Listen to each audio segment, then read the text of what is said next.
पाठ करेंगे। ओम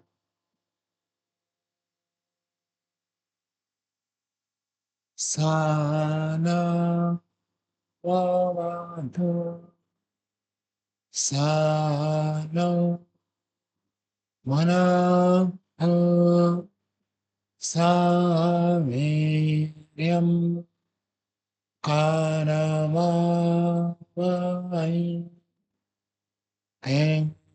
तेजस्विना वधीतमस्तु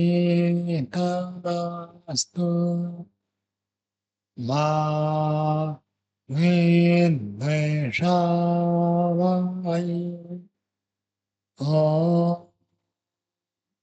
शान्ति शान्ति शान्ति।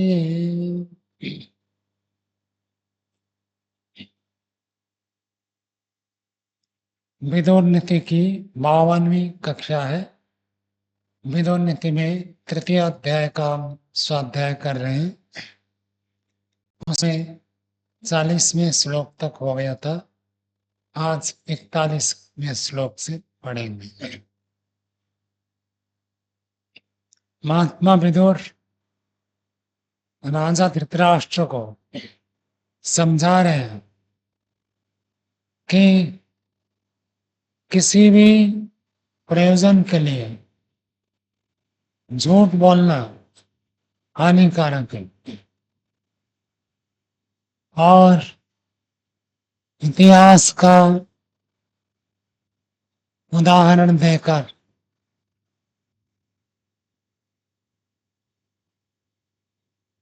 प्रस्तुत करते हैं कि प्रहलाद एक दैत्यराज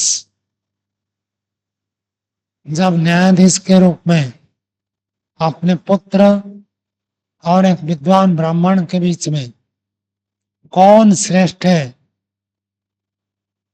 ये विचार आया, तो उन्होंने पक्षपात नहीं किया है, सत्य सत्य बताया और यहां तक बता दिया कि विरोचन उनका पुत्र था, सुधन्वा ब्राह्मण विद्वान थे। यहां तक बता दिया कि सुधन्वा जी तो तुमसे श्रेष्ठ है और सुधन्वा जी के पिताजी जो अंगिरा है वो तुम्हारे पिता अर्थात मेरे से भी श्रेष्ठ है और सुधन्वा की माता तुम्हारी माता से श्रेष्ठ है। तो थोड़ा बड़ा नहीं, पूर्ण रूप से वो तुमसे श्रेष्ठ है और तुम हार गए। तुम्हारा प्राण उसके हाथ में, क्योंकि प्राण की बाजी लगाकर आए थे। तो प्रहलाद जी का सत्य भाषण, धार्मिकता को, इतिहास को प्रस्तुत करते हुए महात्मा विदुर जी धृतराष्ट्र को समझा रहे, जैसे वो आदर्श के रूप में आज भी पूज्य रूप से नाम लिया जाता है उनका, तो आप भी यदि ऐसे सत्य निर्णय करेंगे तो आप भी पूज्य रहेंगे, आपकी भी प्रशंसा होगी। तो जितने सारे इतिहास होते हैं उनका एक तो प्रयोजन होता है हम अपने पूर्व काल की घटनाओं को जाने, कैसे घटना हुई, क्या हुआ। लेकिन महाभारत रामायण ये दो बड़े बड़े महाकाव्य के रूप में प्रसिद्ध है। उनका केवल इतना प्रयोजन नहीं कि इतिहास में क्या घटना घटी थी उसको जाना, घटनाएं तो रोज घटती है, तो उसका परिज्ञान कराना मात्र इतिहास का प्रयोजन नहीं है। फिर इतिहास का क्या प्रयोजन है? तो ये दिखाना चाहते हैं कि इतिहास में धर्म के अनुकूल आचरण करके व्यक्ति किस उपलब्धि को प्राप्त किया और अधर्म के आचरण करके व्यक्ति कैसे हानि उठाया।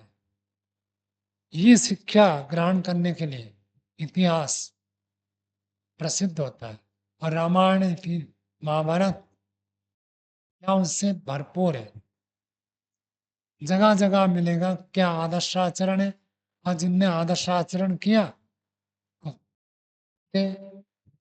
सुखी हुए, लाभ को प्राप्त हुए। और जो आदर्श आचरण नहीं किए, अधर्म किए, वो कैसे हानि उठाए।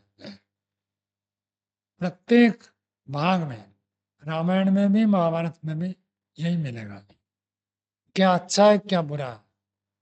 तो स्तुति निंदा सहित जब किसी धर्माचरण अधर्माचरण को बताया जाता है और उसमें अतिशयोक्ति भी होती है, अतिशयोक्ति आलंकारिक रूप में जब कथन किया जाता है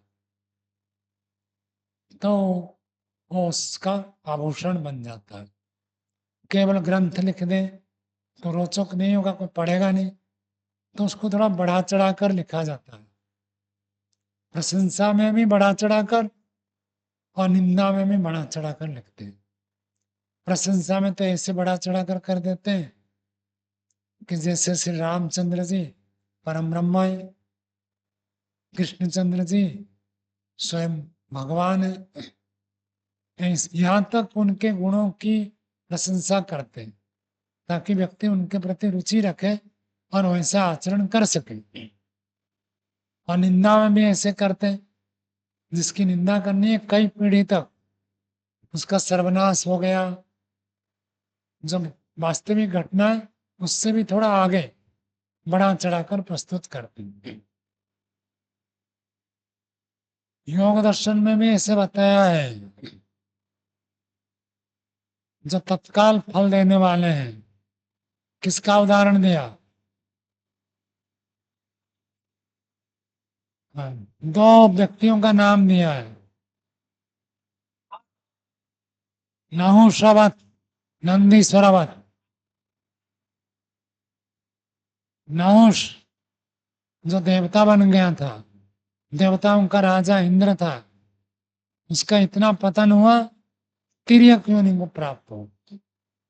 देव नंदीश्वर सामान्य मनुष्य थे, लेकिन उन्हें ऐसे कर्म किया, ऐसे पुरुषार्थ किया, तो मनुष्य परिणाम हित्वा देवत्व न परिणत, देवता बन गए। साधारण मनुष्य थे, लेकिन ऐसे आचरण किया, मनुष्य से देवता बन गए। और नहुष जो देवता नहीं, देवताओं में भी राजा इंद्र के तुल्य था, ऐसे गलत आचरण किया तो पतित होकर तिर्यक योनि को प्राप्त हो गए।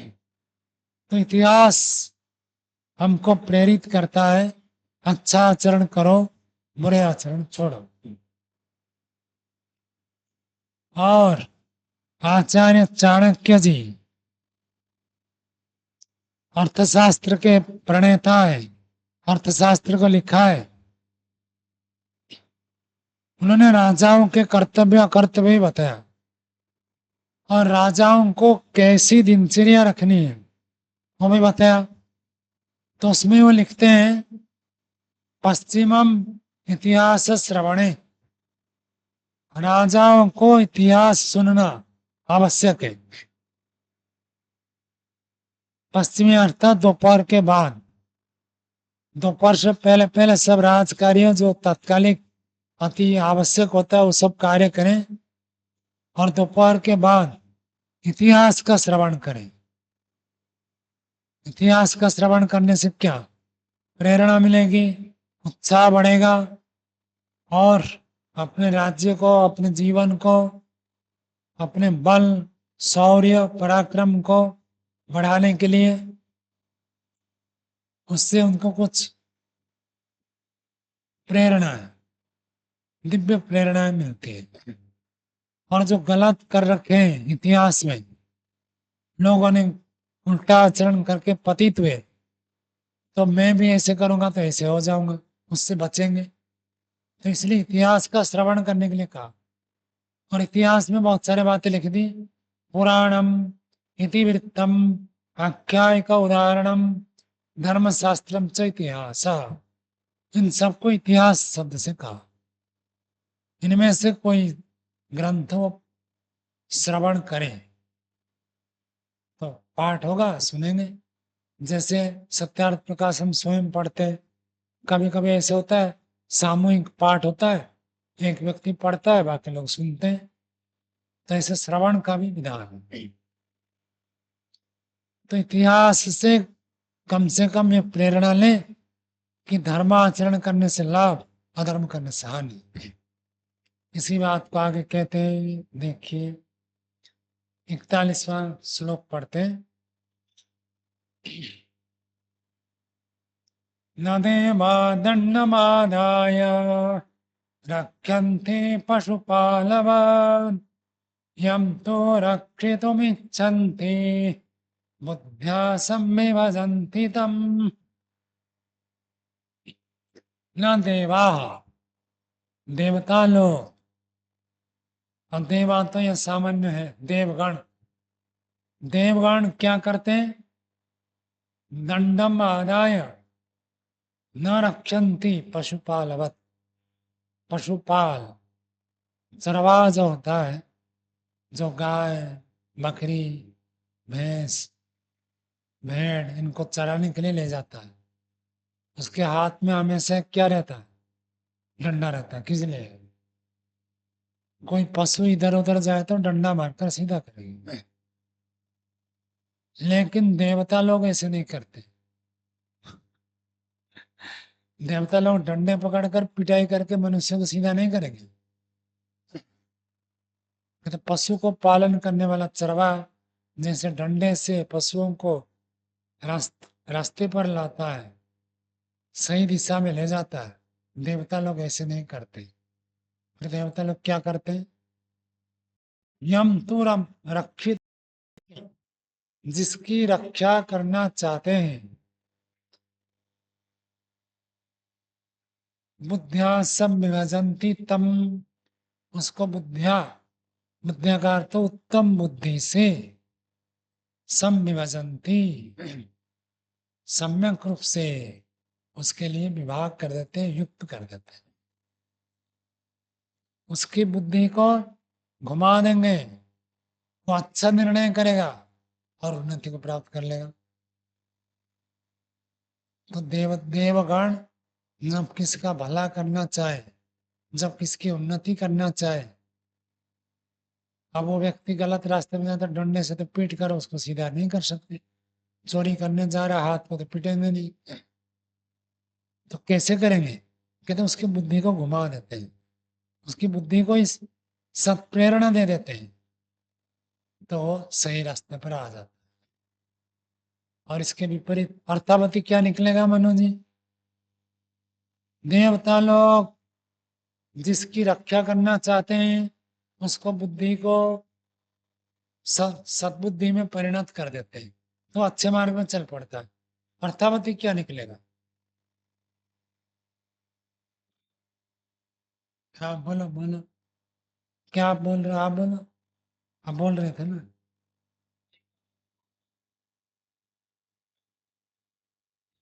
हमें वही कहने वाला हूँ। चलो अर्थावती बताओ। हाँ बताओ, इसका अर्थावती क्या निकलेगा?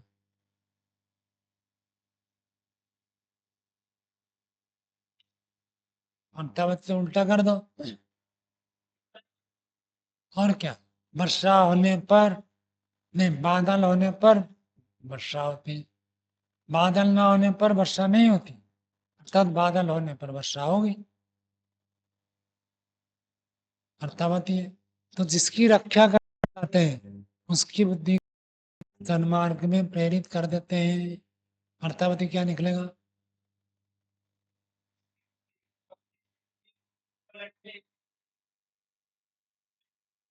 जिसकी रक्षा करना चाहते हैं, उसकी उसको सद्बुद्धि प्रदान करते हैं, और जिसको रक्षा करना नहीं चाहेंगे, अर्थात जिसका विनाश चाहेंगे, तो देवगण क्या करेंगे? उसको बुद्धि को हरण कर लेंगे। दूसरे अध्याय का 81वां श्लोक देखो, दूसरा अध्याय 81वां श्लोक। यस्मै देव गच्छन्ति पुरुषाय पराभवम् बुद्धिं तस्यापकर्षन्ति सोवाचीनानि पश्यति। जिसके लिए देवता लोग पराभवम प्रयच्छन्ति, जिसको परास्त करना चाहेंगे,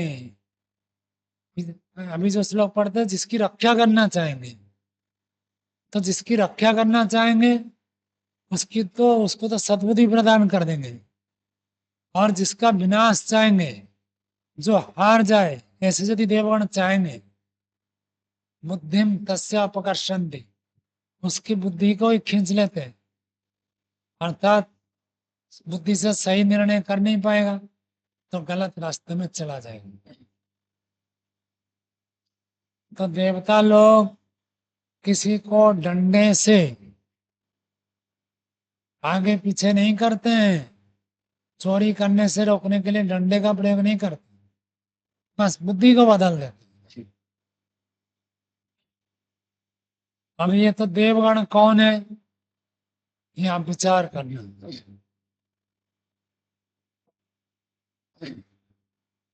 यहाँ जो देव है ना, ये देव भाग्य के लिए आया है। भाग्य मतलब पूर्व जन्म में किया हुआ शुभ अशुभ कर्म, जो हमारे भाग्य के रूप में जीवन को प्रारंभ करके प्राप्त हुआ है, वही ऐसे करेगा। संस्कार कह सकते हैं, भाग्य कह सकते हैं, प्रारब्ध कह सकते हैं, क्योंकि कर्म फल भुगाने के लिए और कोई रास्ता नहीं है। अब व्यक्ति ने पिछले जन्म में कुछ कर्म किया है, उसका फल भोगेगा। मानो पाप किया है, पाप का फल भोगना है, तो कैसे भोगेगा? जब उसकी बुद्धि उल्टी होगी, उल्टा काम करेगा, तब दुख भोगेगा, तभी तो पाप का फल भोगेगा। तो बुद्धि उल्टी होगी तो उल्टा कर्म करेगा, तब दुख भोगेगा। और ऐसे ही यदि उसका कुछ पुण्य संचित है, अब उसका पुण्य फल भोगना है, कैसे भोगेगा? तो उसकी बुद्धि अच्छी चलेगी तो वो ऐसे निर्णय करेगा, वैसे निर्णय करेगा तो अच्छा कर्म करेगा, अच्छा कर्म करेगा तो फिर शुभ कर्म का फल भोगेगा। तो पीछे का जो कर्माशय है वो बहुत बलवान रहता है।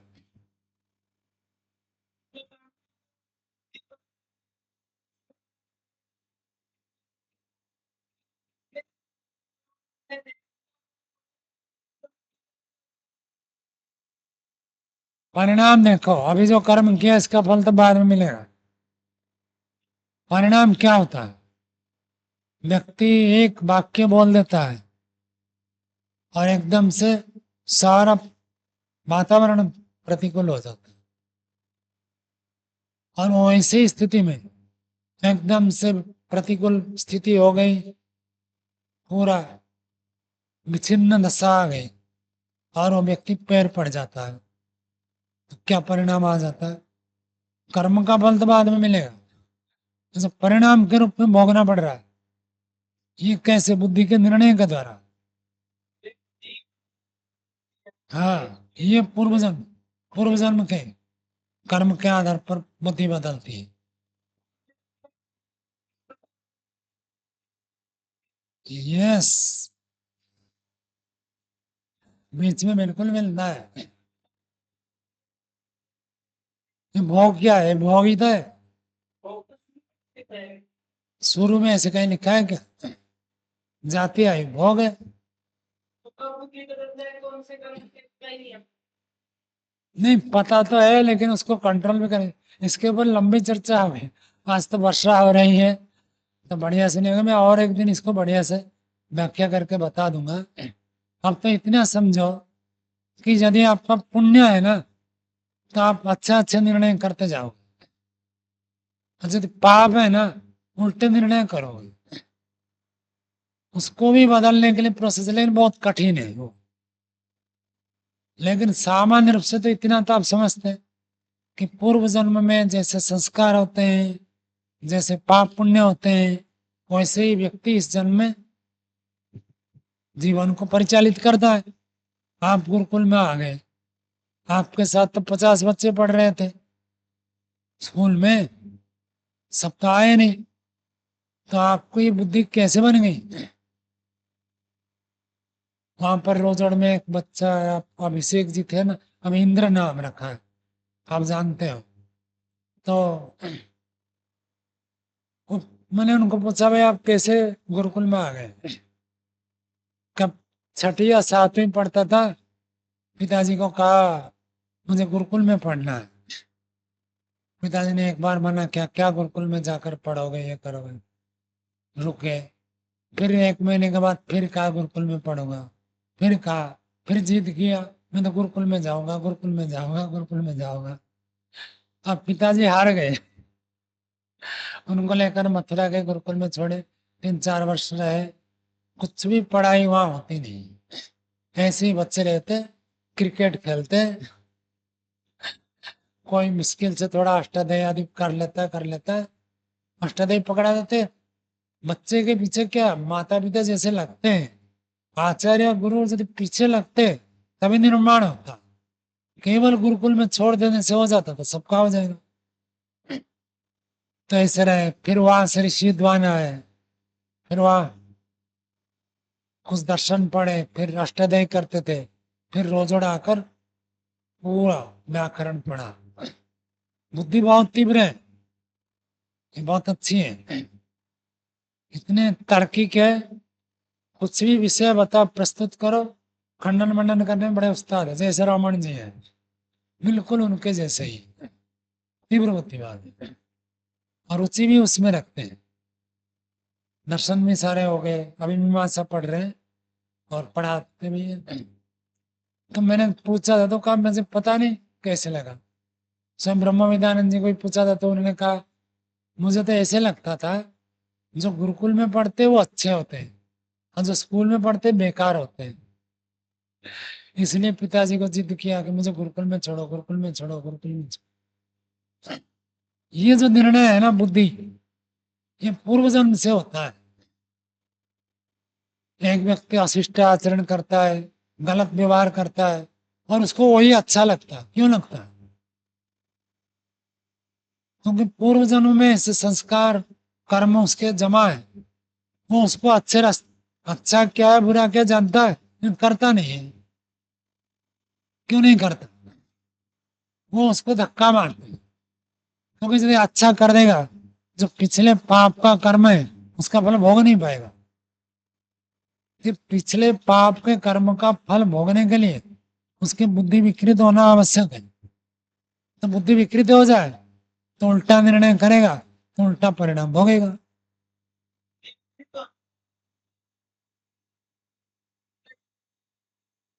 अधिकांश, कोई नया भी कर सकता है।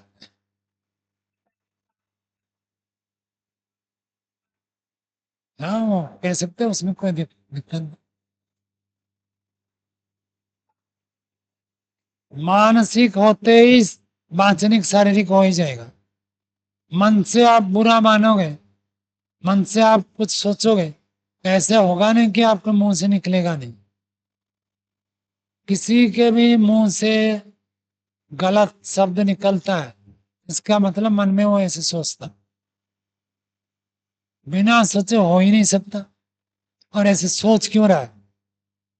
किसी का मन बचपन से ही मन पवित्र है, किसका गृहस्थ में है, लोग बड़े पवित्र वाले होते हैं, किसी के वे कठोर नहीं बोलते, बड़े शिष्टता शालीनता भद्रता से बात करते।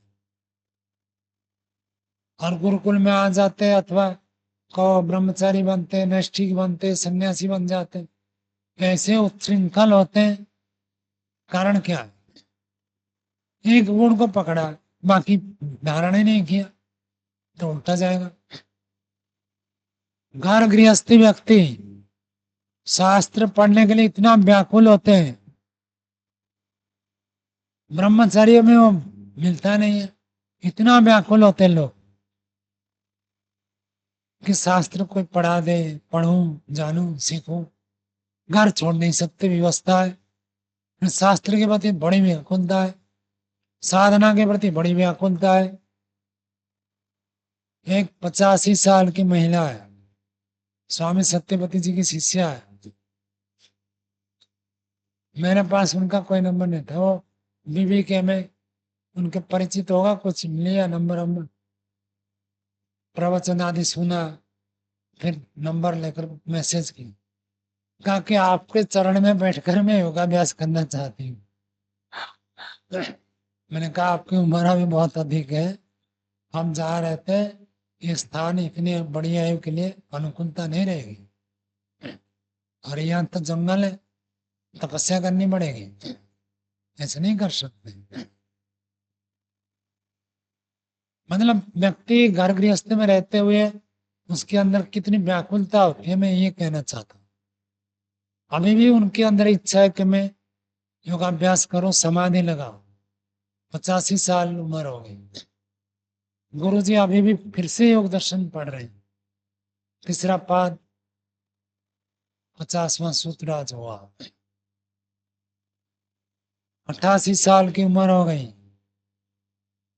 जीवन के अंतिम चरण में है, लेकिन अभी भी उनको इच्छा होती है कि मैं योग दर्शन पढ़ूं।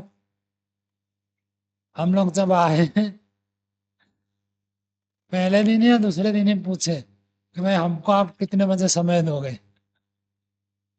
आप लोग तो 2 दिन के बाद पूछे कि हमारा पाठ कब चालू होगा।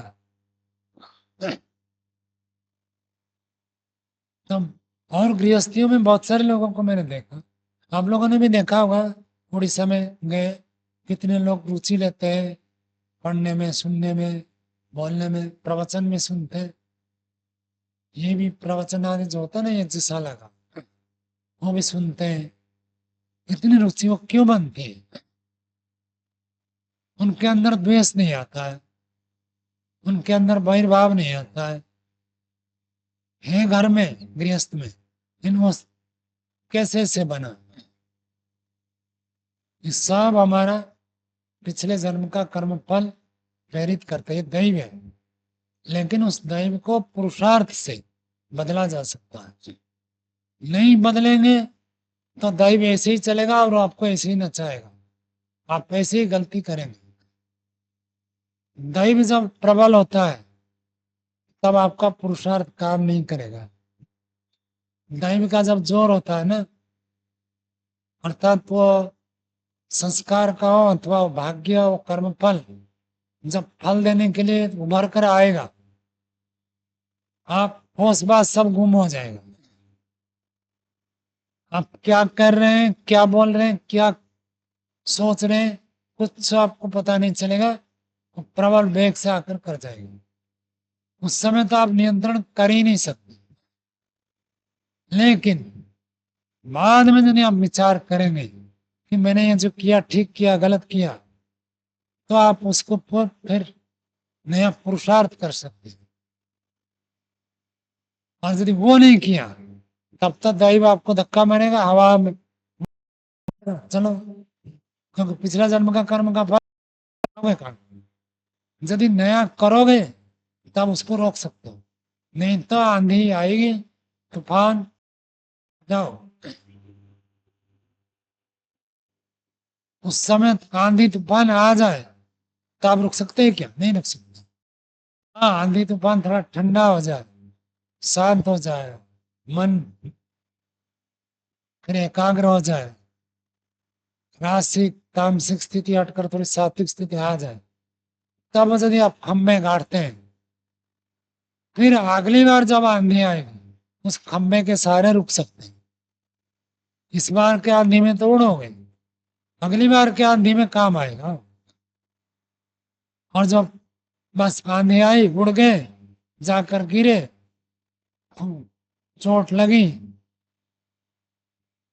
छिल गया, अब उसके बाद उठकर फिर चल पड़े और कोई नया पुरुषार्थ किया नहीं, फिर आंधी आएगी, फिर वही होगा। आंधी से गिरे, हम गिर कर सीखना चाहिए, सीख गए तो खम्बा गाड़ो। ऐसी स्थिति में ऐसे बन जाता है, ऐसी स्थिति आने पर भी ऐसे नहीं करूंगा। जितना व्यक्ति निधिध्यासन करेगा वो फिर उसको अगले बार उतना सपोर्ट करेगा। निधिध्यासन ही तो साक्षात्कार में पहुंचाएगा। निधिध्यासन नहीं किया तब तक फिर आंधी बार बार आएगी और उठते जाओगे, पूरा मनुष्य जीवन पार हो जाएगा। ऐसे कई लोगों को देखा मैंने, कोई नौकरी नहीं करते, कोई व्यापार नहीं करते, संस्कार ही नहीं है। पैसा कमाने के लिए कुछ पुरुषार्थ करें, संस्कार नहीं। गृहस्थ है, चार चार बच्चे हैं, जैसे तैसे काम चलता है, पूरा जीवन पार हो। बच्चे बड़े होकर पैसा कमाते तब तक वो निठल्ले बैठे रहते। ये संस्कार है, पिछड़ा भाग्य है। और कई लोगों का आपने भी जाना होगा, जब पढ़ाई करते हुए ट्यूशन पढ़ाते, फिर पढ़ाई करते, खुद ट्यूशन पढ़ाते, पैसा कमाते, उस पैसे से पढ़ते। बहुत सारे आज भी मिलेंगे, विदेश में तो खूब होता है, वो नौकरी करते पढ़ाई करते, उनका वो संस्कार है, भाग्य है। तो भाग्य ऐसे हमारे जीवन को परिवर्तित करता है। ये जो भाग्य है, इसी को ही दैव कहते हैं। इसको भी आप शुभाशुभ कर्मा से कह सकते हैं। ज्ञान दर्शन के भाषा में इसको अदृष्ट कहते हैं, क्योंकि वो दिखता नहीं है। आपका अदृष्ट क्या है, आपको नहीं दिखेगा।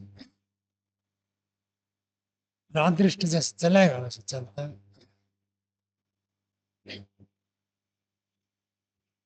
कभी और इसके ऊपर विस्तार से चर्चा करेंगे। अब इसके बाद एक महत्वपूर्ण श्लोक है, 42वां श्लोक है, इसको रेखांकित कर देना, याद कर लेना। श्लोक बोलिए।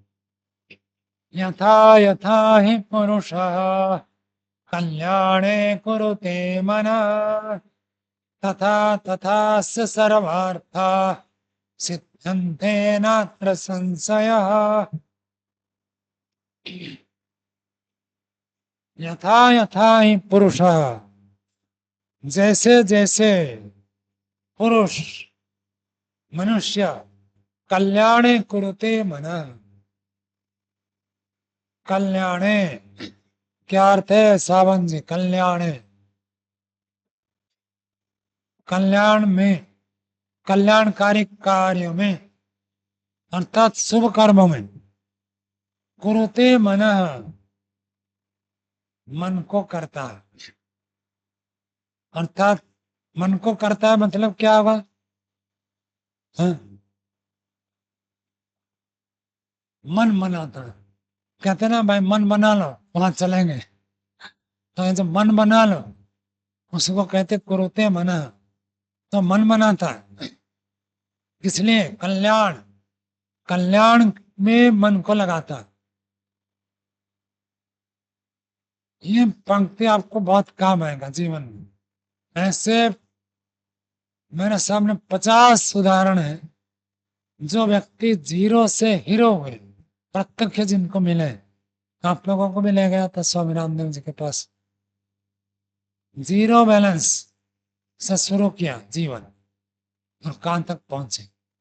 यदि आप कल्याण में मन लगाते हैं कि मुझे दूसरों का उपकार करना है, बस अगले पंक्ति देखो, तथा तथा स सर्वार्था, जैसे जैसे कल्याण करने में मन लगाता है वैसे ऐसे उसके सर्व प्रयोजन सिद्ध्यते, सिद्ध्यंते नात्र संशय, कोई संशय नहीं। अभी आचार्य आशीष जी आए थे पिछले बार जब मिले थे, तो कह रहे थे स्वामी जी मैंने तो जीवन में परीक्षण करके देखा, यदि कोई भी कार्य हम निष्काम भाव से करते हैं तो पैसा की कमी नहीं रहती। शुरू की बात है, वो कह रहे थे जब एक बार शिविर लगाया तो तपोवंत आश्रम में ट्रस्ट है, तो ट्रस्ट वाले ने कहा लोग आएंगे, यदि शिविर का शुल्क नहीं रखेंगे, को पैसा देगा नहीं देगा, तो हम इतना सारा खर्चा करेंगे तो कहां से लाएंगे? कोई नहीं देगा तो खर्चा कौन उठाएगा? तो आचार्य जी ने कहा कोई बात नहीं, आप चिंता मत करो, मैं दे दूं, लेकिन शिविरार्थी को शुल्क नहीं लागू होगा। किसी भी शिविरार्थी के लिए शुल्क नहीं कर रखा जाएगा कि शिविर में इतना शुल्क है। सब लोग आए, किसी को देना है दे, ना देना ना दे। उन्होंने कहा मेरे ऊपर भरोसा करो, मैं, तो उनके ऊपर तो भरोसा थी, क्योंकि आचार्य जी तो पूरा निष्ठावान है। तो कहे पूड़ियां तलते थे घी से, डंडा नहीं, वनस्पति नहीं, और कोई रिफाइन नहीं, घी से तलते थे। लोगों को तो विश्वास है आचार्य ने पैसा देंगे। अब पूरा वो कह रहे थे शिविर पूरा हो गया, हमने किसी को पैसा नहीं मांगा। और कितना खर्च हुआ, किसी ने, एक व्यक्ति ने ऐसे पूछ लिया शिविर में ही समापन में अनुभव करते हुए, कैसे हुआ, क्या हुआ, आपने शुल्क नहीं रखा। तो उसी में बैठा हुआ एक व्यक्ति ने कह दिया, जितना भी सारा खर्च हुआ सारा खर्च मैं दे दूंगा, और किसी को कुछ देना तो अतिरिक्त देना दे, ना देना तो ना दो, लेकिन जो भी खर्चा हुआ उसका हिसाब मुझे दे दीजिए, मैं दे दूँ। वो कह रहे थे मुझे का तो पूरा विश्वास हो गया, निष्काम भाव से काम करने से पैसा की कभी कमी नहीं है। यदि आपका मन वास्तव में परोपकार में जुड़ा हुआ है, स्वार्थ नहीं, यदि अपने स्वार्थ के लिए आप परोपकार करते हो तो व्यापार हो गया। दुकानदार सामान बेचता है, पैसा लेता है, आप भी अपने स्वार्थ के लिए, किसी भी प्रकार का स्वार्थ है, चाहे मान सम्मान के लिए हो, पद प्रतिष्ठा के लिए हो, धन की प्राप्ति के लिए हो, अथवा और कोई भूमि भवन की प्राप्ति के लिए, उस भावना से करेंगे तब तो मिलेगा नहीं। लेकिन जब आपकी भावना ही बन गई कि मुझे परोपकार करना है, उस भावना के साथ मन को लगा दें तो आपके सारे प्रयोजन सिद्ध हो जाएंगे। आचार्य ज्ञानेश्वर जी क्या करते थे, भिक्षा मांगते थे। हाँ, उनके कहानी सुनोगे तो आप इतिहास हो, पूरा जीवन इतिहास, ऐसे तो हो ही नहीं सकता। गुरुकुल की ओर से केवल एक तखत मिला था, कोई बिस्तर नहीं, केवल एक तखत मिला था, और कुछ भी नहीं, पढ़ाते थे बस। रोटी खाने के लिए भी पैसा देना पड़ेगा, दूध तो भूल जाओ। और कहते हैं जो तखत मिला था, तखत में एक फट्टा नीचे एक फट्टा ऊपर, सोने तो चौथा क्या करें, वहां एक बोरी लगाना पड़ेगी, बोरी भी अपने पैसे से खरीद कर लाओ। कहते थे आचार्य जी बैठ गए अष्टाध्यायी पढ़ाने के लिए, महावास्य पढ़ाने के लिए मिट्टी में, या तो मिट्टी में बैठो, या तो आसन चाहिए तो आसन खरीद कर लो, चटाई तो भूल जाओ। कहते थे बोरी भी हमको खरीदना पड़ता था, बोरी खरीदते थे, उसको बिछा कर बैठते थे, पढ़ते। कोई चीज गुरुकुल की ओर से नहीं है, दवाई भी नहीं है, रोगी हो जाता हो जाओ, या तो रोग का सहन करो, या तो चले जाओ। बहुत सारे लोग रोगी होकर चले जाते चाहे। और कहते थे कोई 5 रुपया यदि दे दे छात्रवृत्ति में, 5 रुपया कोई दान दे दे, तो उसको इतना बड़ा पत्र धन्यवाद लिखता था मैं। और आपको लाख रुपया मिल गया, फिर भी कुछ भी नहीं।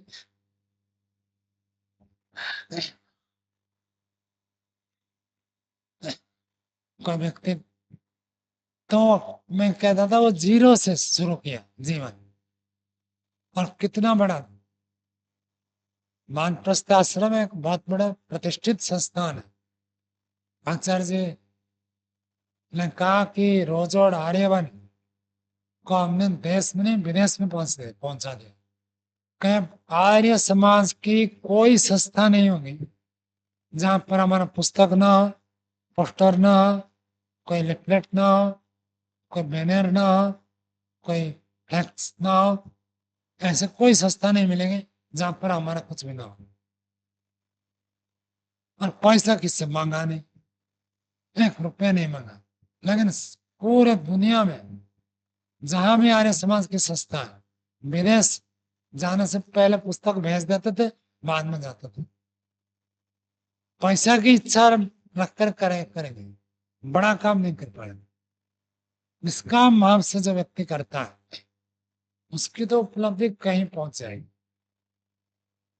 ये भावना जिसके अंदर आ गई कि भाई मुझे कल्याण करना है, लोगों का कल्याण करना, किस रूप में करें तो आपके ऊपर है। कोई ज्ञान विज्ञान के माध्यम से करता है। आचार्य ज्ञानेश्वरी जी तो हमारे सामने प्रत्यक्ष उदाहरण है। विदेश जाकर आचार्य बलदेव जी को स्वामी सत्यवती जी को पत्र लिखते थे, कहते थे, मुझे भी विश्वास नहीं होने रहा है, मैं जो भिक्षा मांगता था, अकिंचन, मतलब अपने पास कुछ भी नहीं था, आज यहाँ तक ईश्वर की कृपा से पहुंचा हूं। कैसे ये सब संभव हो गया? और जो भी निष्काम भाव से कर्म करते हैं, उनको जो उपलब्धि होती है, उनको खुद को आश्चर्य होता है, ऐसे कैसे हो गया? स्वार्थ को छोड़कर जो परार्थ करेंगे, उनके तो सर्वार्थ सिद्ध, सारे प्रयोजन सिद्ध होते हैं। जो भी प्रकल्प लेंगे हाथ में, प्रकल्प पूरा होगा ही होगा। स्वार्थ नहीं होना चाहिए। स्वार्थ आ जाए तो फिर तो खत्म हो जाए। निस्वार्थ भाव, ये बहुत महत्वपूर्ण बात बताते हैं। तो महात्मा विदुर जी धृतराष्ट्र को सुना रहे, और इसके विपरीत बात भी बता रहे हैं। 43वां सूत्र इसके विपरीत है।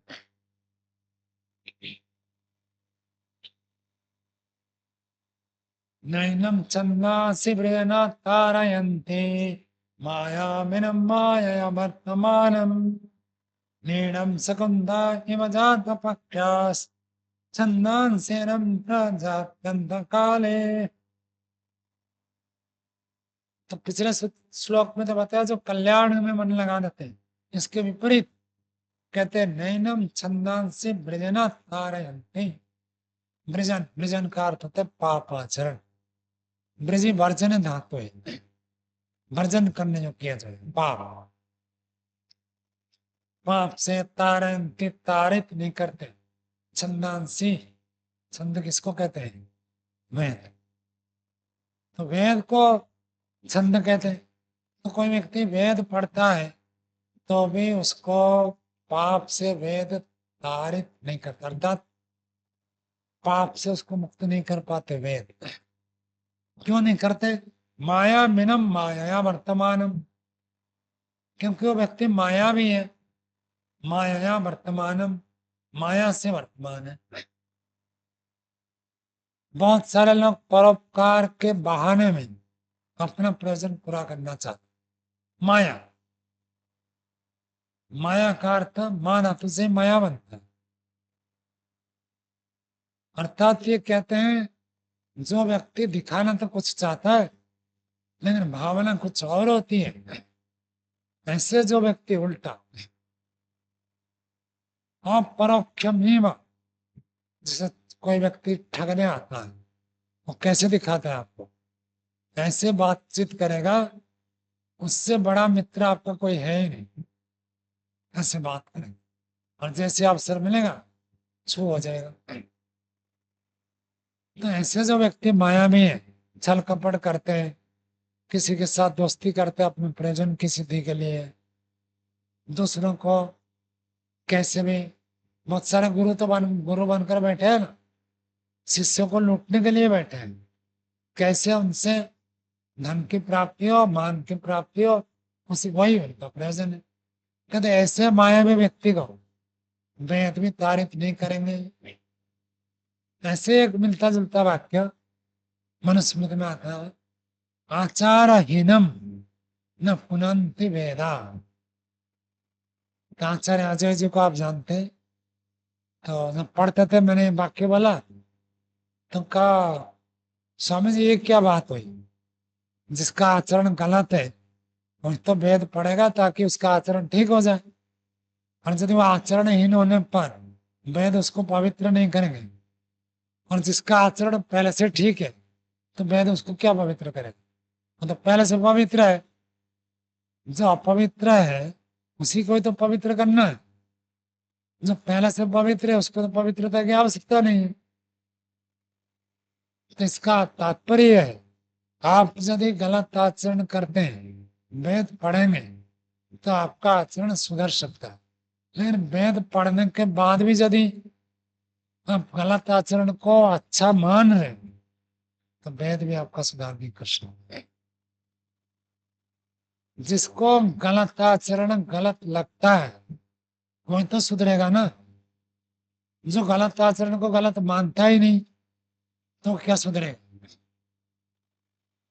जो गलत आचरण को करता ही जाता है और वेद भी पढ़ता जाता है, उसका न तारयंती, उसको तारित नहीं करेंगे, क्योंकि माया भी है। वेद भी पढ़ रहा है और वेद को उल्टा आचरण करते हैं। इसलिए वेद में क्या कहा, अंधन दम ब्रविसंधि यहाँ विद्याम उपासते ततो भूय इमते तम। जो विद्या में रहता, विद्या के पठन पाठन में है, लेकिन आचरण को सुधारने में कोई जोर नहीं लगाना, उसको तो वेद भी रक्षा नहीं करेंगे, उसको तो और भयंकर दंड मिलेगा। और कैसे, कहते हैं नीडम शकुंता युवजात पक्षास छंदांसी तेनम प्रदहन्ति नीडम। नीडम का अर्थ था घोंसला। घोंसला में पक्षी अंडा देते हैं और अंडा देने के बाद अंडे से जब बच्चे होते हैं उनका जब पंख लग जाता है वो उड़ने लगते हैं। कहते हैं जैसे पंख आ जाए तो पक्षी शावक उड़ने लग जाते हैं। ऐसे ही जो व्यक्ति ऐसे पाप आचरण करता है अंत समय में वेद उसको छोड़ देते हैं। अंतिम समय में वेद स्मरण नहीं आएगा, अंतिम समय उसको ईश्वर स्मरण नहीं आएगा, अंतिम समय उसको धर्म कर्म करने की इच्छा नहीं होगी।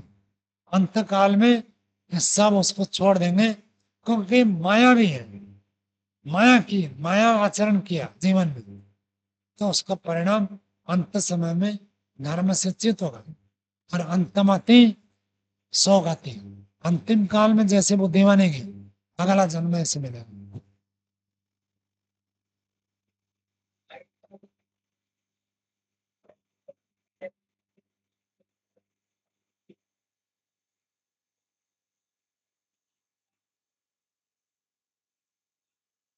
कल बताएंगे, कल बताएंगा, ठीक है। चलो आज को पाठ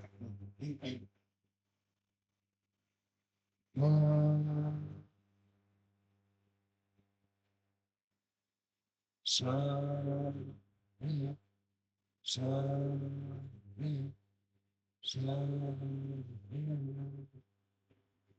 शांति।